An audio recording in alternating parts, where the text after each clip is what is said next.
السلام علیکم ورحمۃ اللہ. لا حول ولا قوة الا باللہ حسبنا اللہ ونعم الوکیل لا الہ الا انت سبحانک انی کنت من الظالمین. اللهم صل علی محمد وعلی آل محمد واصحاب محمد وازواج محمد وامت محمد اجمعین الی یوم الدین. تبلیغ والی بھی ہے اور قرآن کی تلاوت میں بھی اپنے آپ کو مشقت میں ڈالنا یہ بھی منع ہے. بخاری مسلم میں حدیث ہے کہ بس قرات اس وقت تک کرو جب تک کہ طبیعت ساتھ دے. جب نیند کا غلبہ ہو یا ایسا کوئی معاملہ ہو تو چھوڑ دو. اب مجھے بتائیں اس طرح کی مشقت کو اٹھا سکتا ہے؟ اور پھر آپ کو کہانیاں سنائیں گے جی ایک ٹانگ پہ 15 سپارے اور دوسرے پہ 15 بغلے بڑے سن. نبی علیہ السلام نے کبھی ایک ٹانگ کے اوپر نماز پڑھی ہے؟ مجھے بتائیں. دونوں ٹانگوں پہ کھڑے ہو کے نماز پڑھی. ویسے آپ کو کہتے ہیں کہ جی وہ دائیں پاؤں کا انگوٹھا ہل جائے تو نماز ٹوٹ جاتی ہے، تو جب وہ دائیں پاؤں پورا اٹھاتے ہوں گے ہائے ہائے ہائے کتنے دعا گیا کہتے نہیں قلعہ ہے نماز دا اے سجا انگوٹھا. کہانیاں بنائی ہوئی ہیں اور جب ہم یہ بات کریں تو ان کو برا لگتا ہے. تو یہ مشقت نہیں ہے. بخاری مسلم دونوں میں حدیث ہے نبی علیہ السلام گھر میں انٹر ہوئے، آپ نے دیکھا کہ ایک چھت سے رسی لٹک رہی ہے. آپ نے فرمایا یہ رسی کیسی ہے؟ تو بتایا گیا جو آپ کی بیٹی ہے نا زینب، وہ رات کو قیام کرتی ہیں اور اپنا جوڑا اس کے ساتھ باندھ لیتی ہیں، کیونکہ بعض اوقات نیند کا غلبہ ہوتا ہے نا، تو وہ جب یوں بندہ جھکتا ہے نا تو جب جوڑے کو اس طریقے سے پیچھے سے کھینچ پڑتی ہے تو ان کی آنکھ کھل جاتی ہے. اور پھر وہ نبی علیہ السلام نے فرمایا کھولو رسی. نماز اس وقت تک پڑھو جب تک کہ تمہاری طبیعت تمہارا ساتھ دیتی ہے. یعنی اپنے اوپر اس طرح کی مشقت ڈالنا. اور یہ کون کہہ رہا ہے؟ نبی علیہ السلام اپنی بیٹی کو. آپ ہمیں بے شک کہتے رہے 40 سال تک عشاء کے وضو سے فجر کی نماز. نبی علیہ السلام تو اپنی بیٹی کو یہ کام نہیں کرنے دے رہے. نبی علیہ السلام تو ان چیزوں سے ناراض ہوں گے. ہاں فضائل مال میں لکھا ہوا ہے کہ جی یہ جو آیت ہے نا ما انزلنا علیک القرآن لتشقی سورہ طٰہٰ کی، یہ اس وقت نازل ہوئی تھی کہ نبی علیہ السلام بھی اپنے آپ کو رسی سے باندھ لیا کرتے تھے تاکہ جب آپ کو جھٹکا لگے تو آپ کی آنکھ کھل جائے اور آپ جو ہے نا وہ قرات جاری رکھے. تو اس موقع پہ اللہ تعالیٰ نے نبی علیہ السلام کو منع کیا کہ قرآن اس لیے نازل نہیں ہوا کہ آپ مشقت میں پڑ جائیں. نعوذ باللہ. آپ دیکھیں کتنی بڑی جھوٹی تہمت رسول اللہ کے اوپر لگائی ہے انہوں نے. نبی علیہ السلام تو اپنی بیٹی کو یہ کام نہیں کرنے دے رہے. اور دوسرا یہ قرآن کی آیت بتا رہی ہے کہ یہاں مشقت سے مراد ہے تبلیغ کی مشقت، کیونکہ اگلے الفاظ دیکھیں ما انزلنا علیک القرآن لتشقی الا تذکرۃ لمن یخشی.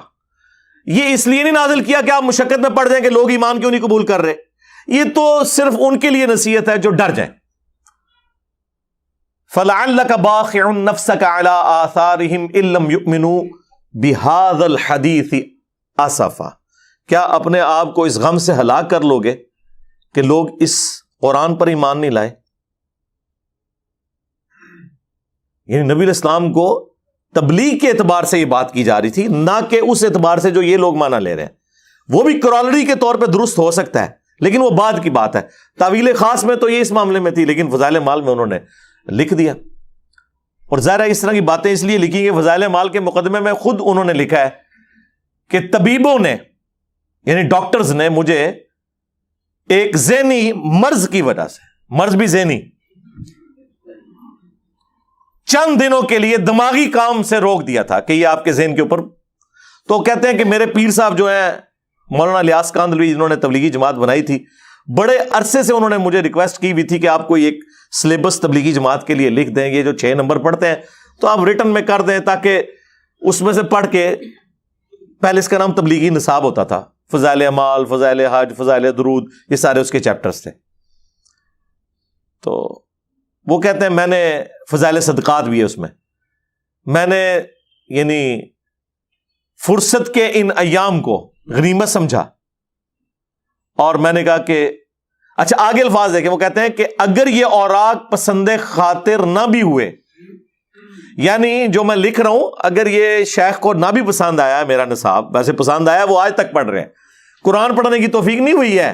ہاں وَأُوحِيَ إِلَيَّ هَذَا الْقُرْآنُ لِأُنذِرَكُمْ بِهِ وَمَنْ بَلَغَ. اے نبی تم فرماؤ قرآن میں نے اس لیے وحی کیا تمہاری طرف تاکہ تم اس قرآن کے ذریعے ڈر سناؤ اور جس تک بھی یہ پہنچ جائے.